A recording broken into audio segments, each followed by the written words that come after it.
ஜீவாங்கிற ஒரு பையனும் அவனோட 4 நண்பர்களுமே ஒரு காலேஜில் படிச்சுட்டு வந்திருக்காங்க. அந்த காலேஜ் ஹாஸ்டலில் ஒரே ரூமில் 4 பேருமே தங்கியும் இருந்திருக்காங்க. 5 பேருமே தினசரி ராத்திரி தூங்குறதுக்கு முன்னால் வழக்கமாக பேய் படம் பார்த்துட்டு தான் தூங்கியிருக்காங்க. கொஞ்ச நாள் நல்லா தான் போயிட்டு இருந்திருக்குது. அப்போ தான் திடீர்னு ஜீவாவோட 4 நண்பர்களுமே லீவுக்கு தனது சொந்த ஊருக்கு கிளம்பியிருக்காங்க.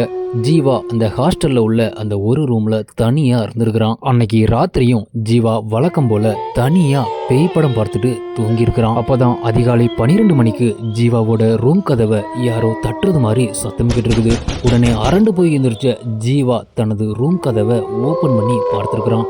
ரூம் கதவை ஓபன் பண்ணி பார்த்த ஜீவாவுக்கு பயங்கரமான அதிர்ச்சி ஒன்று காத்துக்கிட்டு இருந்தது. கதவுக்கு பின்னால ஒரு கருப்பு நிறத்துல ஒரு உருவம் நிற்கிறத பார்த்திருக்கிறான் ஜீவா. இதை பார்த்ததும் ஜீவா பயத்துல நடுநடுங்கி போய் தனது ரூம் டோரை க்ளோஸ் பண்ணிட்டு பெட்ல வந்து படுத்திருக்கிறான். பெட்ல படுத்திருந்த ஜீவாவோட கையில சொட்டு சொட்டா மேலிருந்து ரத்தம் முடிஞ்சிருக்குது. உடனே பயந்து போன ஜீவா திரும்பி மேல பார்த்திருக்கிறான். மேல பார்த்த ஜீவாவுக்கு இன்னொரு அதிர்ச்சியும் காத்துக்கிட்டு இருந்தது. மேல வெளியே பார்த்த கருப்பு உருவம் வாயெல்லாம் ரத்தத்தோட விட்டத்துல பறந்துகிட்டு இருக்கிறத பார்த்த ஜீவா அரண்டு போய் எழுந்திருச்சிருக்கிறான். அப்போதான் ஜீவாவுக்கு நடந்ததெல்லாம் கனவுன்னு புரியுது. அதுல இருந்து ராத்திரி தூங்கும்போது தினசரி சாமி படம் பார்த்துட்டு தூங்கியிருக்கிறான் ஜீவா.